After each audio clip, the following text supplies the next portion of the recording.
Church, it's my joy this morning to introduce to you our guest preacher. Kat Armas is a Cuban-American writer, speaker, and theologian from Miami. She holds a THM from Vanderbilt and a dual MDiv and MAT from Fuller, where she was awarded the Frederick Buechner Award for Excellence in Writing.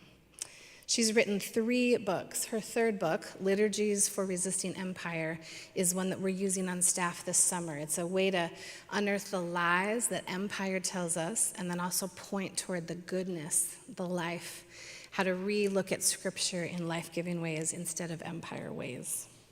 Kat's also spoken at seminaries, universities, and conferences nationwide. Her work has appeared in the National Catholic Reporter, where one of her essays was shared by the Pope.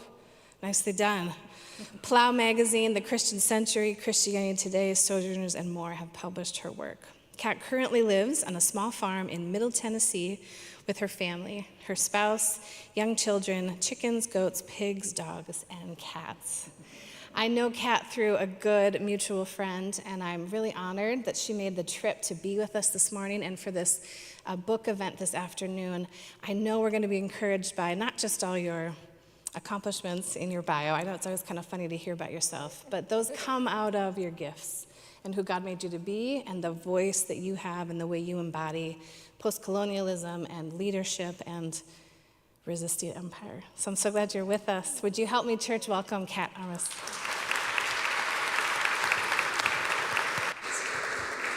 All right, good morning. I am so happy to be here. Especially after that beautiful worship session, La Montaña se moverá. I'm just so moved. But before I begin, I'd like to start with, I am short, so I gotta make sure this is, okay. I wanna start with reading a short reflection from my book, and it is from the Quechua people, and they tell a story about a hummingbird. There was a time when the great forest caught fire. The flames roared and the smoke billowed, and all the animals fled in fear. Gathering at the edge of the forest, they watched as their home burned and burned. "What can I do?" cried Buck. "This fire is so big and I am so small," howled Fox. And among them hovered a tiny hummingbird, her beak the size of a honeybee. She flew to a nearby stream, picked up a single drop of water, and flew back, dropping it into the fire. She made her way back and forth from the streams to the flame, carrying one drop at a time, over and over and over. The other animals watched, confused. Finally, Bear asked her, "Little hummingbird, what are you doing?" The hummingbird looked at the animals and said, "I am doing what I can. Those who have ears, let them hear." So, as I mentioned, it is always an honor and something I do not take lightly to be invited into spaces and communities like this one, right? To be among people who are dreaming and wondering and truth-telling and making divinity visible, as I know you recently had a series on this, and practicing the kind of collective imagination that you've been cultivating together. And I don't take this lightly because these practices, they are not ordinary in a world shaped by empire, right? Like to dream, to imagine, to tell the truth, to make the sacred, to make goodness, to make love visible within systems that depend on the obscuring of those very things, these are subversive acts. Empire does not appreciate, nor does it reward this kind of work because, among other things, this work is rooted, right? It is embodied. It is communal. It is slow. It asks us to remain present to one another, and in a world marked by speed and spectacle and consumption, among other things, this work is not always flashy, and it cannot be rushed. It certainly cannot be commodified. I think often about something that Steve Bannon said in 2019. He described a media strategy he called, quote, muzzle velocity. He said, and I'll quote him verbatim, "All we have to do is flood the zone. Every day, we hit them with 3 things. They'll bite on one, and we'll get all of our stuff done. Bang, bang, bang. These guys will never be able to recover." Now, if you're not familiar with him, Bannon is a conservative, right-wing media strategist, or at least that's how he would have been described when he said these words. And obviously there's more I can say, but what he's articulating here is a communications strategy built on exhaustion. It is a barrage so constant that it leads to a kind of numbness, right? Like so much outrage over time can begin to turn into a kind of apathy. And cruelty is like becomes background noise. Because before we can process one horror, 3 more horrors have emerged. And friends, this is how moral collapse is engineered, right? At a pace that overwhelms our capacity to respond. We'll get all of our stuff done, bang, bang, bang. These folks will never be able to recover. I quite literally think about this every single day. Muzzle velocity. Now, it might sound like a distinctly modern media strategy, right? Shaped by algorithms and the endless scroll. And yes, our technological advances and our technological world amplifies it. But the strategy itself is not new, right? Exhaustion, overwhelm, disorientation. I mean, these have always been the tools of empire, way before the internet.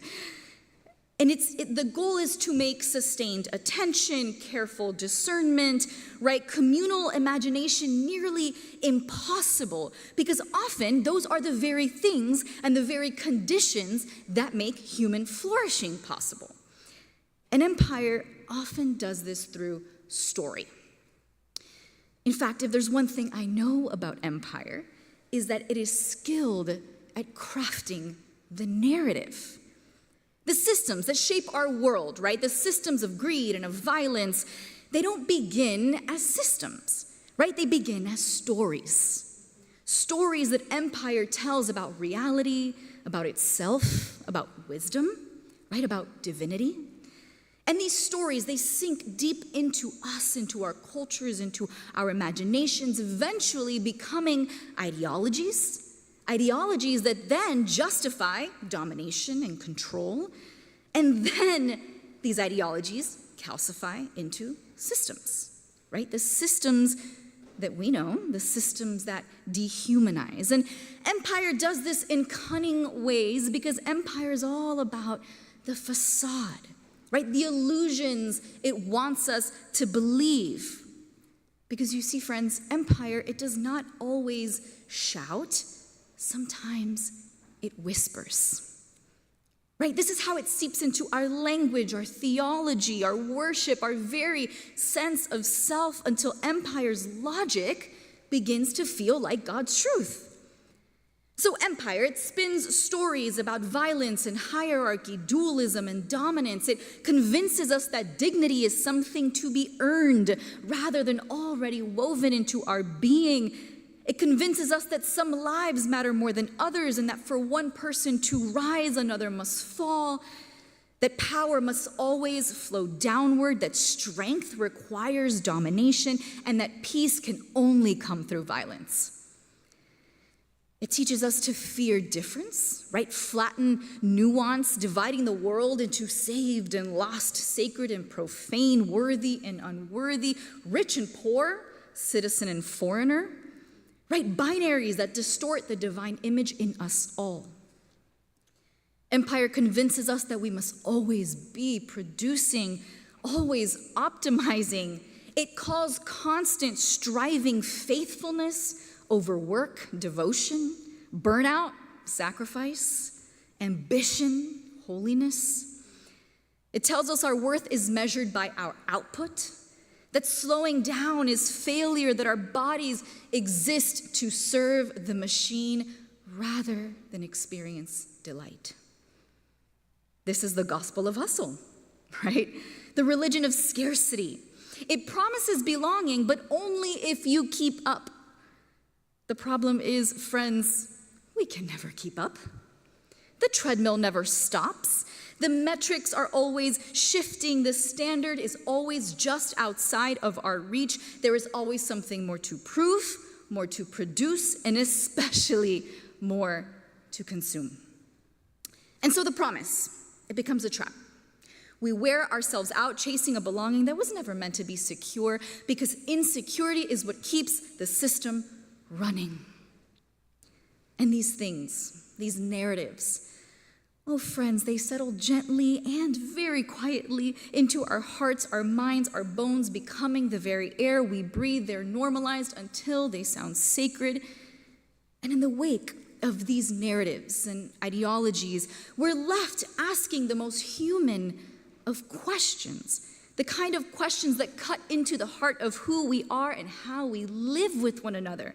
Like the lawyer, right, who asked Jesus, "Who is my neighbor?" A question about belonging, right, about how far love must reach. Or questions like the one Jesus asked himself as he cried out from the cross, my God, why have you forsaken me?"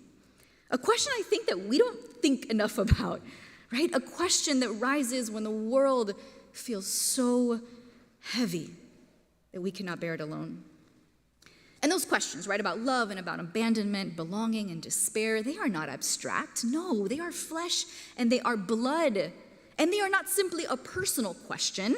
No, they are formed by the world we live in, right? By the systems that govern our world. The ones that decide whose suffering matters and whose doesn't. Who is or isn't worthy of God's presence.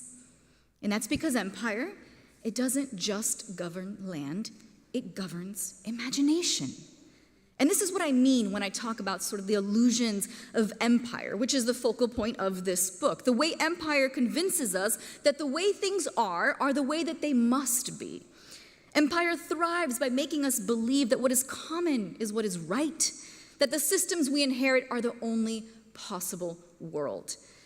But friends, illusions only work if we forget they're illusions, right? Like they depend on our participation. And that's why unlearning or resisting empire begins not with tearing down monuments, although that is certainly part of it, right? But with awakening our sight, with doing the internal work of learning to see through the facade. Because if empire has taken root in us, in our imagination, then resistance, it must begin there too. You see, before we can dismantle empire out there, we must first be liberated in here. And this struggle to be free, it is as old as time. All throughout the Hebrew scriptures, we hear the echoes of empire, right? In the laments and the songs of defiance and the prophets warning the people, do not become the thing you fled. From Moses to Daniel, to Esther, to Ruth, from the wilderness to Babylon, God's people continuously wrestle not only with power, but with remembering who they are when empire tries to name them otherwise. Because deliverance, it doesn't erase the ache of what once confined them. The hierarchies we've absorbed don't vanish overnight. The urge to control and to compete, to dominate, to commodify, these impulses, they remain, right? Because empire, it doesn't surrender easily. And when you live too long in its shadow, you begin not only to think like it, but to replicate it, right? Not usually out of malice, not sometimes, but because it's familiar. I think about this often, especially as a parent. Now, I'm grateful for my Cuban upbringing, for the stories of survival that formed me. I write about this in my first book, Abuelita Faith, the kind of faith that makes something out of nothing, that sings in the dark, that knows unembodied hope. Yet, being fully human also means facing the colonial wounds that are woven into that inheritance. It means naming where things like hierarchy or violence or empire's need for control or patriarchy and machismo, particularly, among other things, have shaped our families and our ways of being. I'm learning that healing from these systems, from the things that have been passed down to me from my ancestors, doesn't dishonor their sacrifice or their lived experience. No, it honors the fullness of who we are as humans, right? Complex, broken, whole, healing. Because love isn't silence. Love tells the truth. It grieves what was broken, even as it gives thanks for what was beautiful. And to live into freedom is to receive the gifts of our elders with one hand, and with the other, to gently lay down the harm that perhaps they could not even name.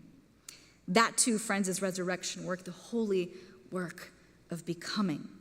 And isn't this the paradox of being alive, right? The tension of holding complexity in a world that demands simplicity, right? Empire prefers its neat categories because black and white thinking, it keeps us safe and comfortable. But we are not simple people. We are beautifully messy, complex, still learning how to unlearn. And when I catch myself repeating old patterns, especially with my children, right, echoes of generational wounds, I remember that spiritual and emotional growth isn't about achieving some sort of purity, right, which is its own imperial ideal, the need to sort of arrive and conquer at whatever it is, whether it is enlightenment or even the stages of grief.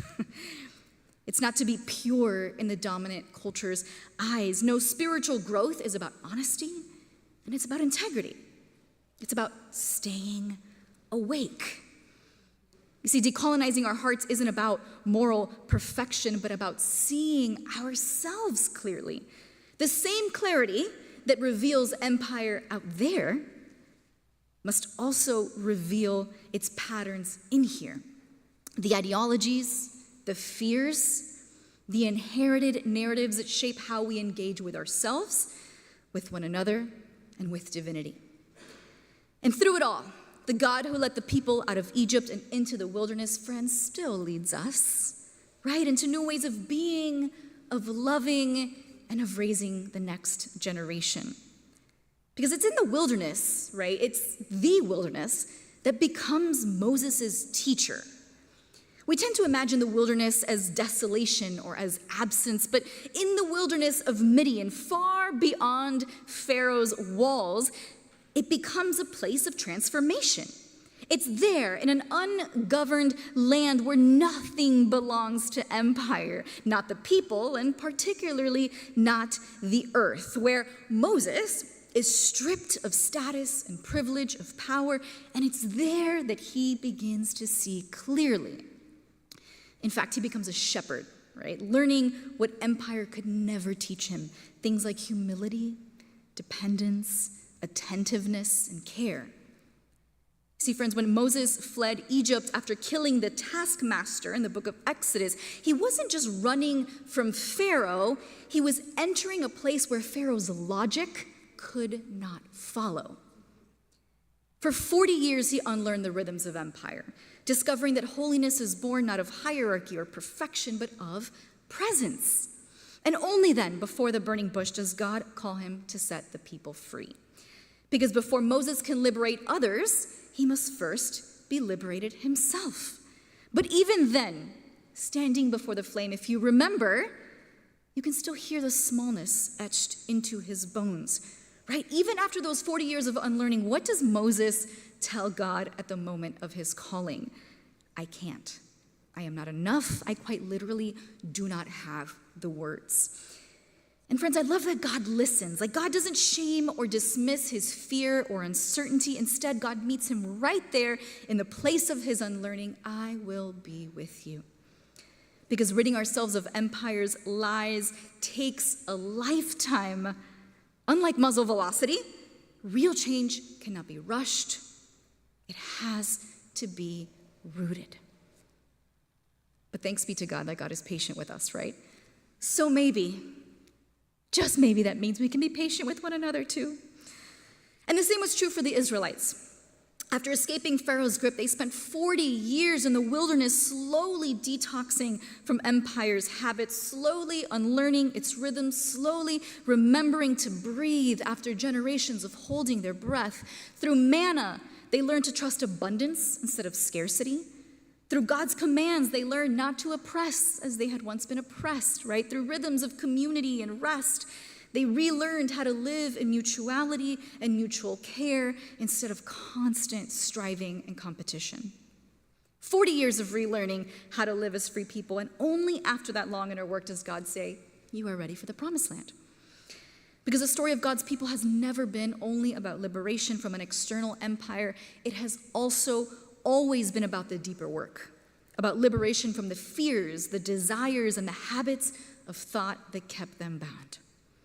And this is our story too, isn't it, friends? We who live in a culture that pushes us to move faster and consume more, to measure ourselves against endless standards, to look only out for our own trampling on anyone in our way, we too must enter the wilderness and let it do its work in us until we are free enough to help set others free. Until our hearts remember what Pharaoh made us forget, that God's abundance, it is already here, right? That God's presence is already among us. That true liberation begins not in the center of empire, but in the wilderness places where the Spirit teaches us how to breathe again. Okay, so it is with all of this in our bones, the wilderness work, the unlearning, the slow detox from empire's logic, that we finally step into our passage for today. And you might be like, what? We are not there yet? I promise we won't be there long, okay? So today's the 7th Sunday after Pentecost, and oftentimes when I'm preparing a sermon for a community that I'm visiting for the first time, I love to see what the lectionary is telling us is, what's on the docket for that day. And I saw that today, was the parable of the sower, and it had been a while since I revisited that passage, so I thought it would be fun to reimagine it through the lens of empire. So it was already read, so I'll just kind of get right into it. As Judy kind of mentioned, she set the scene for us, but I'll reset it here. So Jesus has been teaching, and larger crowds have been following. And so he gets into a boat because such large crowds at this point have gathered on the shore, which is colonized land, right? So this is the scene here. Jesus is telling the parable about land in Roman-occupied Palestine, where peasants lived under crushing taxation, and much of the best land, right, rich for planting seeds and those kinds of things, had been consolidated into elite estates owned by absentee landlords. This means that many farmers were working land that they no longer owned, and debt and displacement and extraction were their everyday realities. And I mention this because when Jesus starts talking about a sower and seeds and soil, his audience is not picturing this nice little quaint pastoral agricultural scene. They're likely picturing survival under empire. Now, the first seeds, they fall on the path, right? On the soil that has been hardened, compacted under repeated pressure by things probably like constant traffic, right? Armies marching, commerce flowing, by the machinery of empire moving through the land, quite literally hardening the ground. And so the birds, they devour the seed before it ever has a chance to take root. The next seed, it falls on rocky ground where the soil is shallow, due perhaps to conditions of extraction like poverty and violence and constant surveillance. The soil cannot sustain roots because the people are overwhelmed and exhausted and exploited. So the seeds, it springs up quickly, but just as quickly it is scorched, withered under the relentless conditions. Empire cultivates urgency, but liberation, it requires depth. And then the next seed, it falls on thorns, whom Jesus identified later as the cares of the world, the lure of wealth, and the desire for other things. Now, again, these are more than just private, personal temptations, right? Like, they are the ideological ecosystem of empire.